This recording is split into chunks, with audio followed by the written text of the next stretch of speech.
محترم سامعین، السلام علیکم ورحمۃ اللہ وبرکاتہ۔ یہ دارالسلام اسٹوڈیو لاہور پاکستان ہے۔ اس بار ہم آپ کے لیے پیش کر رہے ہیں تھالی کا بینگن۔ اس دنیا میں بے شمار انبیاء آئے، پہلے نبی ہونے کا شرف سیدنا آدم علیہ السلام کو حاصل ہے، اور آخری نبی ہونے کا اعزاز محمد الرسول اللہ صلی اللہ علیہ وسلم کے حصے میں آیا۔ انبیاء کی سیرت کا مطالعہ کریں تو یہ بات سمجھ میں آتی ہے کہ اللہ تعالیٰ نے نبوت کی ذمہ داری کے لیے ایسے افراد کو چنا جن کی زندگیاں ہر طرح کے عیب سے پاک تھیں۔ لوگوں میں ان کی سچائی ایک مثال تھی، پرہیزگاری اور نیکی ان کا پیدائشی وصف تھا۔ انہی خوبیوں کی بنا پر ہدایت کے آسمان پر وہ ستاروں کی طرح چمکتے نظر آتے ہیں۔ ان ستاروں میں سرور کائنات محمد صلی اللہ علیہ وسلم کی شخصیت قطبی ستارے کی طرح روشن اور منور دکھائی دیتی ہے۔ نبی مہربان صلی اللہ علیہ وسلم خاتم النبیین ہیں۔ آپ کے بعد کوئی نبی نہیں آئے گا، یہ اللہ کا فیصلہ ہے، کوئی اس فیصلے کو جھٹلا نہیں سکتا۔ لیکن کچھ لوگ ذاتی مفادات کے لیے اپنی دکانداری کو چمکانے کے لیے نبوت کے بند کیے ہوئے محل میں نقب لگانے سے باز نہ آئے۔ نقب لگانے کا یہ سلسلہ نبی آخر الزمان محمد صلی اللہ علیہ وسلم کی زندگی ہی میں شروع ہو گیا تھا۔ تاریخ کی کتابوں میں ان جھوٹے نبوت کے دعوے داروں کا مکمل تذکرہ موجود ہے۔ نبوت کے جھوٹے دعوے داروں کا تعلق مختلف ممالک سے تھا۔ بدقسمتی سے بر صغیر بھی بدنامی اور رسوائی کی اس سیاہی سے اپنا دامن نہیں بچا سکا۔ ایک جھوٹا نبی انگریزوں کے ہاتھوں کے تراشے ہوئے کردار مرزا غلام احمد قادیانی کی صورت میں سامنے آیا۔ اس نے ترقی اور تنزلی کے مراحل عجیب انداز میں طے کیے۔ کبھی مجدد بن بیٹھا تو کبھی مہدی، ابن مریم ہوا تو کبھی مسیل مسیح، معمور من اللہ ہوا تو کبھی مظہر خدا۔ مظہر انبیاء کے ساتھ ساتھ مظہر سیدنا علی رضی اللہ عنہ، مظہر سیدنا حسین رضی اللہ عنہ، اور کبھی ذلی نبوت جیسے بلند بانگ دعوے کیے۔ شاید آدمی زندگی میں اتنے لباس نہ بدلتا ہو جتنے مرزا نے کردار بدلے ہیں۔ نبوت اور رسالت ایک مقدس اور پاکیزہ منصب ہے، لیکن پاکیزگی نبوت کے اس جھوٹے دعوے دار کو چھو کر بھی نہیں گزری۔ اس کا وجود ناپاک، اس کا کردار گھٹیا، اس کے خیالات فاسد، اس کی تحریریں فحش۔ دنیا کے کسی لکھنے والے نے آج تک ایسی گھٹیا زبان استعمال نہیں کی جیسی اس نے کی ہے۔ اس نے بچپن کی سیڑھی پر جس کم عقلی اور ناسمجھی سے قدم رکھے ہیں، اس نے اس کی نبوت کے دعووں کا پول کھول کر رکھ دیا ہے۔ جوانی کیا اور بڑھاپا کیا، پوری کی پوری زندگی وہ مختلف ذہنی، اخلاقی اور جسمانی بیماریوں کا شکار رہا۔ افیون اور شراب دوائیوں کے نام پر اس کی زندگی کا حصہ تھے۔ یہی چیزیں تھیں جنہوں نے خود اس کے پیغمبرانہ دعوے کو رسوا کر کے رکھ دیا۔ اس کے الہامات کو سنیے، اپنی ہی باتوں کو جھٹلانے کا انداز ملاحظہ فرمائیے۔ اس کی تحریروں کو سنیں، ایسی ایسی دلچسپ اور مضحکہ خیز چیزیں سننے کو ملیں گی کہ بے اختیار آپ کا دل چاہے گا کہ دیوانگی کا عالمی ایوارڈ مرزا قادیانی کو عطا کر دیا جائے۔ اس جھوٹے نبی کی پرورش کس نے کی؟ اس خاردار پودے کی آبیاری کس نے کی؟ اس کی جھوٹی شخصیت کو نبوت کا لباس کس نے پہنایا؟ اس کی گھٹیا تحریروں اور خیالات کو الہام کیسے بنایا گیا؟ خوبصورت اور دل نشین انداز میں نبوت کے جھوٹے دعوے دار کی دلچسپ اور مضحکہ خیز داستان دارالسلام اسٹوڈیو لاہور پاکستان نے تیار کی ہے۔ تو آئیے سنتے ہیں دارالسلام اسٹوڈیو لاہور پاکستان سے تھالی کا بینگن حصہ چہارم، تحریر اشتیاق احمد، پیشکش محمد طارق شاہد۔ عجائب و غرائب۔ مرزا کی ایک عجیب تحریر بھی سن لیں۔ یہ تحریر اس کی کتاب حقیقت الوحی میں دیکھی جا سکتی ہے۔ ہم تجھے ایک لڑکے کی بشارت دیتے ہیں جس کے ساتھ حق کا ظہور ہوگا، گویا آسمان سے خدا اترے گا۔ مطلب یہ کہ پہلے خود مرزا خدا بنا، اب اپنے لڑکے کو خدا بنانے پر اتر آیا۔ کشتی نوح کی تحریر اس سے بھی زیادہ عجیب و غریب ہے۔ لکھتا ہے، مجھے مریم سے عیسیٰ بنایا گیا، پس اس طور سے میں ابن مریم ٹھہرا۔ یعنی پہلے مرزا مرد نہیں عورت تھا، پھر عورت سے مرد بنا، یعنی مریم سے عیسیٰ بن گیا، یعنی اس طرح وہ مریم کا بیٹا بن گیا۔ مطلب یہ کہ مریم ہی مریم کا بیٹا بن گئی۔ اللہ تعالیٰ معاف فرمائے اور ان لوگوں کو عقل عطا فرمائے جو اس شخص کو نبی مان بیٹھے۔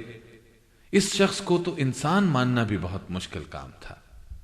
یہاں مرزا یہ بھول گیا کہ وہ ازالہ اوہام میں کیا لکھایا ہے۔ چلیے مرزا تو بھول گیا، یا اس نے جان بوجھ کر یہ بات بھلا دی، لیکن ہم تو مرزائیوں کو یاد کروا سکتے ہیں نا، تاکہ وہ عقل کے ناخن لیں۔ ہاں، تو مرزا نے ازالہ اوہام میں واضح طور پر لکھا ہے کہ میں نے ابن مریم ہونے کا دعویٰ ہرگز نہیں کیا۔ جو شخص مجھ پر یہ الزام لگائے کہ میں نے ابن مریم ہونے کا دعویٰ کیا ہے، وہ سراسر مفتری اور کذاب ہے، یعنی اس نے یہ بات اپنی طرف سے گھڑی ہے اور وہ پکا جھوٹا ہے۔ میں تو 7 سال سے یہی شائع کرتا چلا آ رہا ہوں کہ میں مسیح ہوں۔ یہ بات اس نے اپنی کتاب ازالہ اوہام میں لکھی ہے، اور یہ بات اس نے ازالہ اوہام ہی میں نہیں لکھی، اور بھی کئی کتابوں میں اس کا صاف اعلان کیا ہے۔ مثلا تبلیغ رسالت میں لکھا، مجھے مسیح ابن مریم ہونے کا دعویٰ نہیں۔ ہم حیران ہیں کہ مرزا کو آخر کس درجے کا جھوٹا قرار دیں۔ خود ایک بات لکھی پھر اس کو جھٹلایا، پھر ایک بات لکھی پھر اس کو جھٹلایا۔ یہ سب اس کی کتابوں میں عام ملتا ہے۔ آئیے ذرا دیکھیں اس نے نبی کریم صلی اللہ علیہ وسلم اور دوسرے انبیاء علیہ السلام کی شان میں کیا کچھ لکھا ہے۔ آپ صلی اللہ علیہ وسلم کی ذات بابرکات پر غیر مسلم تو انگلی نہ اٹھا سکے، لیکن مرزا اور ہی مخلوق تھا۔ وہ اپنی اندرونی غلاظت دکھا کر رہا۔ لکھتا ہے، نبی صلی اللہ علیہ وسلم کے معجزات 3000 ہیں۔ یہ اس نے تحفہ قیصریہ میں لکھا ہے۔ میرے نشانات 10 لاکھ ہیں۔ یہ اس نے براہین احمدیہ 5ویں جلد میں لکھا ہے۔ نشان اور معجزہ ایک ہی چیز ہے، یہ بھی اس نے براہین احمدیہ 5ویں جلد میں لکھا۔ مرزا کی ان تحریروں پر تبصرہ کرتے ہوئے ہمارے بزرگ عالم دین مولانا محمد ادریس کاندھلوی لکھتے ہیں، نبی کریم صلی اللہ علیہ وسلم کے معجزات پر سینکڑوں کتابیں لکھی گئی ہیں۔ ہر معجزے کو الگ الگ سند کے ساتھ بیان کیا گیا ہے۔ اب مرزا قادیانی کے ماننے والوں کو چاہیے کہ وہ مرزا قادیانی کے 10 لاکھ معجزات پر کوئی کتاب لکھ کر دنیا کے سامنے پیش کریں، تاکہ دنیا کو معلوم ہو جائے کہ وہ معجزات آخر کیا تھے۔ لیکن آج تک کوئی مرزائی یہ جرت نہ کر سکا۔ 10 لاکھ تو کیا، کوئی ایک معجزہ بھی لکھ کر دنیا کے سامنے پیش نہیں کر سکا۔ مرزا کے سامنے اس کے ایک مرید قاضی ظہور اکمل قادیانی نے یہ اشعار لکھ کر پیش کیے۔ مرزا نے ان کو پڑھ کر خوشی کا اظہار کیا اور اپنے ساتھ گھر لے گیا۔ محمد پھر اتر آئے ہیں ہم میں، اور آگے سے ہیں بڑھ کر اپنی شام میں۔ محمد دیکھنے ہوں جس نے اکمل، غلام احمد کو دیکھے قادیاں میں۔ اسی طرح قاضی اکمل نے ایک اور نظم لکھی۔ جس طرح ہم رسول مدنی کہتے ہیں، اسی طرح اس نے غلام احمد کو رسول قدنی لکھا ہے۔ 2 شعر اس نظم کے بھی سن لیں۔ پہلی بعثت میں محمد ہے تو اب احمد ہے، تجھ پر پھر اترا ہے قرآن رسول قدنی۔ آسمان اور زمین تو نے بنائے ہیں نئے، تیرے کشفوں پہ ہے ایمان رسول قدنی۔ آپ نے اشعار سنے، ان سے یہ بھی ثابت ہوا کہ مرزا نے نئے آسمان اور زمین بنائے ہیں۔ پہلے والے آسمان اور زمین پرانے ہو گئے تھے نا، ان سے گزارا نہیں ہو رہا تھا، اس لیے نئی زمین اور نئے آسمان بنانے کی ضرورت پیش آئی، اور وہ اللہ تعالیٰ کی بجائے مرزا نے بنائے۔ یہ اشعار پڑھ کر سن کر نہ تو مرزا نے کوئی اعتراض کیا، نہ اس کو نبی ماننے والوں نے۔ اب یہ نبوت سے آگے خدائی کا دعویٰ نہیں تو اور کیا ہے، اور اپنی تحریروں میں وہ لکھ بھی چکا ہے۔ میں نے خواب میں دیکھا ہے کہ میں خدا ہوں اور میں نے یقین کر لیا کہ میں ہی خدا ہوں، یعنی جاگنے پر یقین کر لیا، بات صرف خواب کی نہ رہ گئی۔ اب دل پر ہاتھ رکھ کر مرزا کے بیٹے بشیر الدین محمود کی ایک ہذیانی تحریر سن لیں۔ یہ مرزائیوں کا دوسرا خلیفہ بھی بنا تھا۔ آخر عمر میں اسے فالج ہو گیا تھا۔ 8 سال تک بستر پر پڑا رہا، ایڑیاں رگڑتا رہا۔ اس کا یہ بیان مرزائی اخبار الفضل قادیان نمبر 5 جلد نمبر 17 10 جولائی 1922 میں چھپا۔ لکھتا ہے، یہ بالکل صحیح بات ہے کہ ہر شخص ترقی کر سکتا ہے اور بڑے سے بڑا درجہ پا سکتا ہے، حتیٰ کہ محمد رسول اللہ صلی اللہ علیہ وسلم سے بھی بڑھ سکتا ہے، معاذ اللہ۔ پھر ان لوگوں نے مرزا قادیانی کا ایک خط اخبار الفضل قادیان 22 فروری 1924 میں شائع کیا۔ اس میں مرزا قادیانی نے لکھا تھا، حضرت اور آپ صلی اللہ علیہ وسلم کے اصحاب عیسائیوں کے ہاتھ کا پنیر کھا لیتے تھے، حالانکہ مشہور تھا کہ اس میں سور کی چربی پڑتی ہے۔ مرزا نے اپنی کتاب تریاق القلوب میں یہ الفاظ لکھے، میں مسیح زمان ہوں، میں کلیم خدا ہوں یعنی موسیٰ ہوں، میں محمد ہوں اور احمد مجتبیٰ ہوں۔ مرزا نے دوسرے انبیاء کو بھی معاف نہ کیا، خود کو تمام انبیاء سے افضل لکھا اور ان کی شان میں بھی نازیبا الفاظ لکھے۔ ملاحظہ فرمائیں، تتمہ حقیقت الوحی نمبر 137 میں لکھتا ہے، خدا تعالی میرے لیے اس کثرت سے نشانات دکھا رہا ہے کہ اگر نوح کے زمانے میں وہ نشان دکھائے جاتے تو وہ لوگ غرق نہ ہوتے۔ براہین احمدیہ جلد 5 میں صفحہ 99 پر لکھتا ہے، پس اس امت کا یوسف یعنی یہ عاجز، مطلب مرزا خود، اسرائیلی یوسف یعنی سیدنا یوسف سے بڑھ کر ہے، کیونکہ یہ عاجز قید کی دعا کر کے بھی قید سے بچایا گیا، مگر یوسف بن یعقوب قید میں ڈالا گیا۔ مرزا نے فارسی میں ایک نظم لکھی، یہ نظم اس نے اپنی کتاب نزول المسیح میں شائع کی۔ اس کا ترجمہ دل پر ہاتھ رکھ کر ہی پڑھ سکتے ہیں۔ لکھتا ہے، اگرچہ دنیا میں بہت سے نبی ہوئے ہیں، میں عرفان میں ان نبیوں سے کسی سے کم نہیں ہوں۔ میں آدم ہوں، نیز احمد مختار ہوں، میں تمام نیکوں کے لباس میں ہوں۔ خدا نے جو پیالے ہر نبی کو دیے، ان تمام پیالوں کا مجموعہ مجھے بھی دیا۔ میری آمد کی وجہ سے ہر نبی زندہ ہو گیا، ہر رسول میری قمیص میں چھپا ہوا ہے۔ مجھے اپنی وحی پر یقین ہے اور اس یقین میں میں کسی نبی سے کم نہیں ہوں۔ جو جھوٹ لکھتا ہے وہ لعین ہے۔ اشعار کا ترجمہ آپ نے سنا۔ غور طلب بات یہ ہے کہ دنیا میں جتنے نبی تشریف لائے ان میں سے کسی ایک نے بھی اپنی فضیلت کی باتیں نہیں کی۔ ہر ایک نے کسر نفسی سے کام لیا، یعنی خود کو عاجز بتایا، صرف یہ کہا کہ میں تو پیغام لانے والا ہوں۔ تمام تعریفیں تو اسی ایک اللہ کے لیے ہیں۔ نہ کسی نبی نے دوسروں سے اپنا مقابلہ کیا کہ وہ ایسا نبی تھا، میں ایسا ہوں۔ سابقہ میں کوئی خوبی نہیں تھی، میں خوبیوں کا مجموعہ ہوں۔ کسی نبی نے ایسی کوئی بات قطعاً نہیں کی۔ مرزا کو تو بس ڈھنڈورا پیٹنا تھا، سو پیٹتا پیٹتا مر گیا۔ یہاں یہ بات بھی سن لیں کہ مرزائی علانیہ کہتے ہیں کہ مرزا غیر تشریعی نبی تھا، وہ کوئی شریعت لے کر نہیں آیا تھا، نہ اس پر وحی نازل ہوتی تھی۔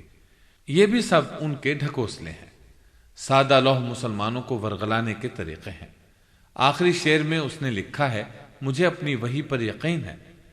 اب یہ کیسے ممکن ہے کہ مرزا کو تو اپنی وحی پر یقین ہو اور مرزائی یقین نہ رکھتے ہوں؟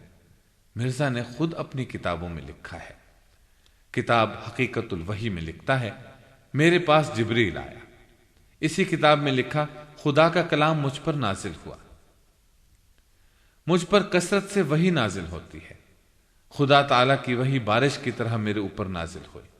میں خدا تعالیٰ کی 23 برس کی متواتر وحی کو کیوں کر رد کر سکتا ہوں؟ اس فکرے کا مطلب ہے کہ مرزا پر پورے 23 سال وحی نازل ہوتی رہی۔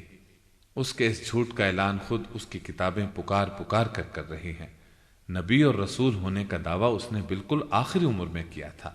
زیادہ سے زیادہ یہ کہا جا سکتا ہے کہ اس کی ابتدا اس نے 1891 کے بعد کی تھی، یعنی یہ بتانے کی ابتدا کہ میں نبی ہوں۔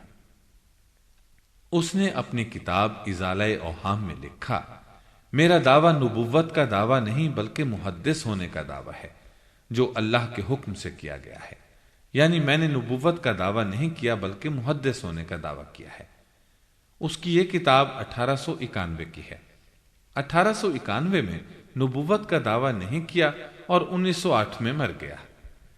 یہ مدت مشکل سے 17 سال بنتی ہے۔ نبوت کا دعویٰ اگر 1885 میں کیا جاتا تب کہا جا سکتا تھا کہ پورے 23 سال تک وہی نازل ہوتی رہی۔ اس سے بڑھ کر اس کے جھوٹے ہونے کا ثبوت اور کیا ہو سکتا ہے، اور جو جھوٹ بولے وہ لعین ہے۔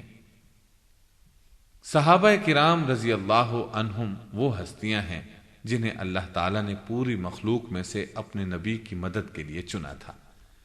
وہ انبیاء علیہ السلام کی جماعت کے بعد اس دنیا کے سب سے بہترین انسان تھے۔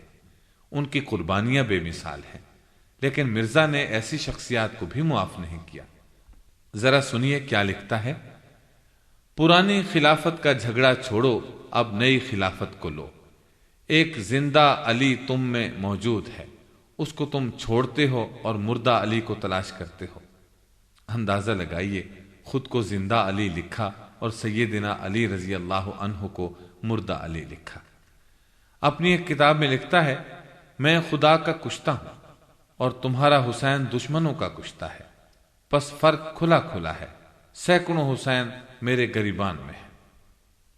یہاں مرزا انسان سے کشتہ بن گیا، وہ بھی خدا کا، اور سینکڑوں حسین اپنے گریبان میں بتا رہا ہے۔ اس سے پہلے لکھا تھا کہ ہر رسول میری قمیص میں چھپا ہوا ہے۔ معلوم ہوا مرزا لباس کس مقصد کے لیے پہنتا تھا۔ ایک جگہ لکھتا ہے، جو شخص قرآن پر ایمان لاتا ہے اس کو چاہیے کہ ابو ہریرہ کے قول کو ایک ردی مال کی طرح پھینک دے۔ آپ نے غور کیا، یہاں اس شخص نے سیدنا ابو ہریرہ رضی اللہ عنہ کی روایت کردہ احادیث کو ردی مال لکھا ہے، جبکہ سیدنا ابو ہریرہ رضی اللہ عنہ رسول اللہ صلی اللہ علیہ وسلم کی احادیث کے بہت بڑے راوی ہیں، پھر یہ کہ بہت بڑے صحابی ہیں۔ یہ بات بھی نوٹ کر لیں کہ خاص طور پر ابو ہریرہ رضی اللہ عنہ کے بارے میں ہی اس نے ایسا کیوں لکھا؟ اس لیے کہ سیدنا ابو ہریرہ رضی اللہ عنہ سیدنا عیسیٰ علیہ السلام کے آسمان سے نازل ہونے والی احادیث بھی روایت کرتے ہیں۔ مرزا کا ایک اور ڈھکوسلا سنیے۔ مرزا نے عیسائی پادری آتھم سے مناظرہ کیا تھا۔ مناظرے میں جب آتھم کو شکست نہ دے سکا تو اعلان کیا، آتھم 15 ماہ کے اندر مر جائے گا۔ جب آتھم نہ مرا تو اس نے اعلان کیا، آتھم نے دل میں توبہ کر لی، اس لیے نہیں مرا۔ لوگوں نے آتھم سے رابطہ کیا تو وہ بہت ہنسا۔ اس نے جوابی اعلان کیا کہ یہ بات بالکل غلط ہے، میں نے کوئی توبہ نہیں کی۔ لیکن مرزا اس بات پر اڑا رہا، اپنی کتابوں میں لکھتا رہا کہ آتھم ڈر گیا تھا، اس نے توبہ کر لی تھی وغیرہ۔ ایک اور ڈھکوسلا ملاحظہ فرمائیے۔ مرزا نے پیش گوئی کی کہ اس کے ہاں ایک لڑکا پیدا ہونے والا ہے، اور لڑکا ایسا ہوگا ویسا ہوگا، اس کے یہ فضائل ہوں گے، وہ برکات ہوں گی، یہ نشانیاں ہوں گی وغیرہ وغیرہ۔ لیکن مرزا کے ہاں پیدا ہو گئی لڑکی۔ لوگوں نے خوب مذاق اڑایا۔ جب اس سے پوچھا گیا کہ مرزا صاحب یہ کیا، آپ نے لڑکا ہونے کی پیش گوئی کی تھی، یہ تو لڑکی ہو گئی۔ اس پر اس نے جواب دیا کہ میں نے یہ نہیں کہا تھا کہ اسی حمل سے لڑکا ہوگا۔ مرزا نے اپنی ایک کتاب آئینہ کمالات میں لکھا ہے، جو مجھے نہیں مانتا اور میری کتابوں کو نہیں مانتا وہ بدکار عورتوں کی اولاد ہے۔ اب مزے کی بات یہ کہ مرزا کا اپنا بڑا بیٹا فضل مرزا کو نبی نہیں مانتا تھا۔ مرتے دم تک اس نے مرزا کو نبی نہ مانا، آخر مر گیا۔ مرزا نے اس کا جنازہ نہ پڑھایا۔ مرزا کے اس دعوے کی روشنی میں مرزا کا یہ بیٹا بدکار عورت کی اولاد تھا۔ جب ہم مرزائیوں سے یہ بات کہتے ہیں تو وہ جواب دیتے ہیں، مرزا نے بدکار عورتوں کی اولاد نہیں لکھا بلکہ انہوں نے تو سرکش لکھا ہے، یعنی جو میری کتابوں کو نہیں مانتا وہ سرکش ہے، اور مرزا کے صاحبزادے کو سرکش ہم بھی کہتے ہیں۔ یہ ہے ان کا ڈھکوسلا۔ کتاب میں صاف طور پر ذریت البغایا کا لفظ موجود ہے۔ ذریت اولاد کو کہتے ہیں، اور بغایا جمع ہے بغیون کی، یعنی بدکار عورت۔ لیکن جب مرزائیوں نے دیکھا کہ یہ تو براہ راست مرزا پر زد آ گئی ہے تو اس لفظ کا ترجمہ سرکش کر دیا، لیکن یہ ترجمہ خود مرزا کی کتب میں بھی مل گیا، یعنی بدکار عورتوں کی اولاد۔ مرزا نے خود بھی یہ ترجمہ کیا ہے۔ اس طرح ان کا یہ جواب خالص قسم کا ڈھکوسلا بن جاتا ہے۔ اب ایک اور ڈھکوسلا ملاحظہ فرمائیں۔ مرزا نے اپنی عمر کے بارے میں پیش گوئی کی تھی کہ اس کی عمر 80 سال ہوگی، اس سے 2-4 سال کم یا زیادہ ہو سکتی ہے۔ مرزا نے یہ بھی لکھا کہ بشارت اللہ تعالی کی طرف سے ہے۔ اس نے اپنے بارے میں یہ بھی لکھا کہ میری پیدائش 1839 یا 1840 سکھوں کے دور میں ہوئی۔ مرزا 1908 میں مر گیا، اور اس طرح مرزا کی زیادہ سے زیادہ عمر 68 سال بنی۔ جب ہم مرزائیوں سے پوچھتے ہیں کہ 80 سال والی پیش گوئی تو پھر حرف غلط کی طرح غلط ثابت ہوئی، تو اس بات کے جواب میں یہ لوگ ڈھکوسلوں پر ڈھکوسلے اختیار کرتے ہیں۔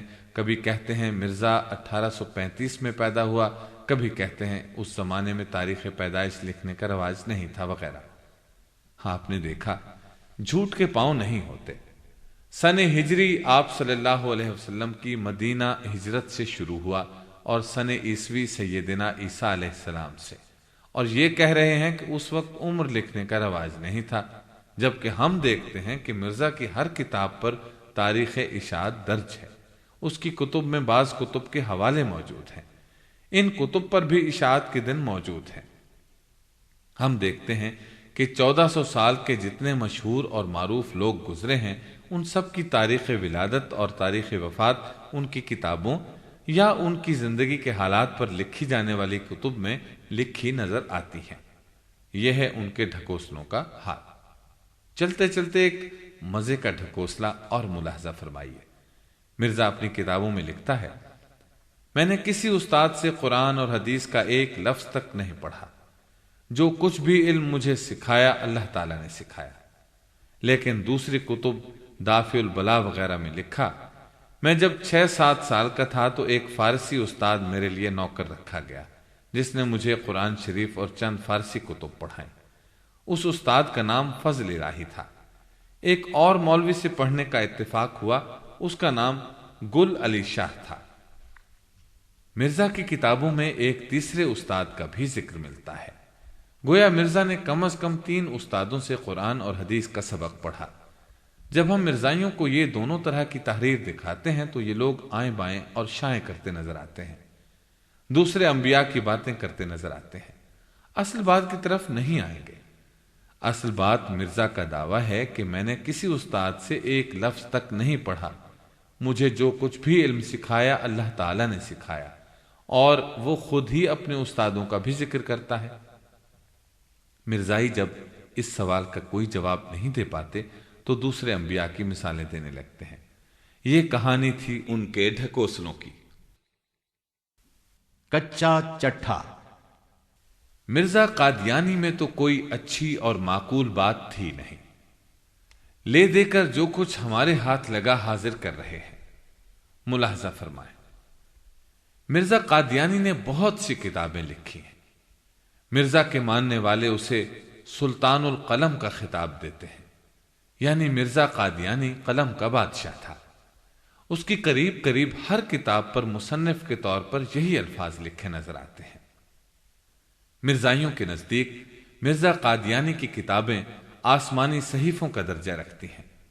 یہ اور بات ہے کہ جب ہم ان سے کہتے ہیں آئیے مرزا کی کتابوں کے ذریعے بات کر لیتے ہیں تو انہیں سانپ سونکھ جاتا ہے، فوراً کہتے ہیں نہیں، حیات مسیح اور وفات مسیح پر بات کر لیتے ہیں۔ گویا مرزا کی کتابوں سے بات کرتے ان کی جان جاتی ہے۔ ان کے ان آسمانی صحیفوں کا مطالعہ کیا جائے تو بعض بہت اونچی چیزیں ملتی ہیں۔ ان اونچی چیزوں کو بہت کم لوگوں نے محسوس کیا ہوگا یا نوٹ کیا ہوگا۔ ہم ان اونچی اونچی چیزوں کا ذکر کریں گے۔ ویسے اس موضوع پر الگ ایک کتاب لکھی جا سکتی ہے۔ اس مضمون کو سن کر آپ بھی مرزا کی مہارت کے قائل ہو جائیں گے۔ اس فن میں اتنی مہارت کم لوگوں کے حصے میں آئی ہوگی۔ شاید ہی کوئی ان سے بازی لے جا سکے۔ یہ مضمون مرزائیوں کو ضرور سن لینا چاہیے۔ ہو سکتا ہے یہ مضمون سن کر آپ کہہ اٹھیں، کیا واقعی یہ باتیں مرزا کی کتابوں میں موجود ہیں؟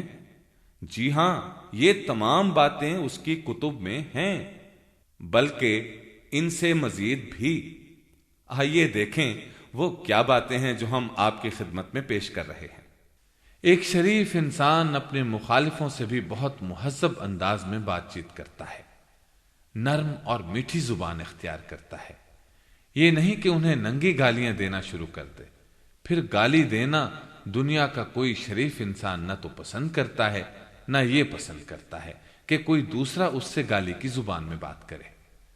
جب ہم مرزا قادیانی کی کتب کو دیکھتے ہیں تو ان میں مخالفین کے لیے سوائے گالیوں کے اور کچھ نہیں ملتا۔ مرزا نے مخالفین کو کبھی دلیل دینے کی کوشش نہیں کی، بس گالیاں دے کر اپنا کام نکالنے کی کوشش کی۔ آپ جانتے ہیں مرزا کا کام کیا تھا؟ اپنی خود ساختہ نبوت کی دکان چمکانا، اور یہ کام وہ مخالفین کو گالیاں دے کر نکالنا چاہتا تھا۔ اس نے کس طرح اور کس انداز سے اور کیا کیا گالیاں مسلمانوں کو دیں، اس کے چند ایک نمونے پیش کرتے ہیں۔ تم ہجڑے ہو اے نادانو، ہر مسلمان میری کتابوں کو محبت کی آنکھ سے دیکھتا ہے اور ان سے فائدہ اٹھاتا ہے اور مجھے قبول کرتا ہے، لیکن رنڈیوں کی اولاد مجھے قبول نہیں کرتی۔ ہمارے ظالم مخالفوں نے جھوٹ کی گندگی اس قدر کھائی ہے کہ کوئی گندگی کھانے والا جانور اس کا مقابلہ نہیں کر سکتا۔ لئیموں یعنی کمینوں میں سے ایک فاسق آدمی کو دیکھتا ہوں کہ ایک شیطان ملعون ہے جس کا نام جاہلوں نے سعد اللہ رکھا ہے۔ تیسرا شخص ایک خبیث گھوڑا ہے، اے حرامی لڑکے، جو ہماری فتح کا قائل نہیں ہوگا تو صاف سمجھا جائے گا اس کو حرام زادہ بننے کا شوق ہے اور حلال زادہ نہیں۔ میں ایک خسیس بن خسیس جاہل کو دیکھتا ہوں، ایک بخیل، بدخلق، حریص، تو اس طرح زبان چلاتا ہے جیسے سانپ، اور کمینوں اور سفلوں کی طرح بکواس کرتا ہے۔ دشمن ہمارے بیابانوں کے خنزیر اور عورتیں ان کی کتیوں سے بڑھ گئی ہیں۔ مولوی انسانوں سے بدتر، پلید تر۔ تو صبح کو الو کی طرح اندھا ہو جاتا ہے۔ اے شتر مرغ مولویوں، وہ گدھا ہے نہ انسان۔ یہ اندھے مولوی، یہ جہلا، یہ جھوٹے ہیں، کتوں کی طرح جھوٹ کا مردار کھا رہے ہیں۔ تم نے حق کو چھپانے کے لیے یہ جھوٹ کا گو کمایا۔ ذلت کے منحوس چہروں کو بندروں اور سوروں کی طرح کر دیں گے۔ اس الہام میں خدا تعالی نے دو مولویوں کو جو کفر کے بانی تھے، فرعون اور حامان قرار دیا۔ ان بے عزتوں اور دیوسوں کو سخت کمینے ہونے کی وجہ سے اب کسی لعنت اور ملامت کا بھی خوف نہیں۔ ان کا اندر گدھے کے پیٹ کی طرح تقوی سے خالی ہے۔ ان کے دل ایسے سیاہ ہیں جیسے کوے کے پر۔ منشی الہی بخش نے جھوٹے الزاموں سے اپنی کتاب کو اس طرح بھر دیا ہے جیسا کہ ایک نالی گندے کیچڑ سے بھری جاتی ہے، یا جیسے پاخانے سے بھری۔ اے حاسد، اے بدقسمت، بدگمانو، اے مردار خور، اندھیرے کے کیڑو، اندھو، اے بدذات، اے خبیث، اے پلید دجال، اے احمقو، اے نابکار، اے حیوان، اے بدبخت، مفتریو، اے بے وقوف اندھو۔ تو یہ تھا مرزا کا تعارف اس کی گالیوں کے لحاظ سے۔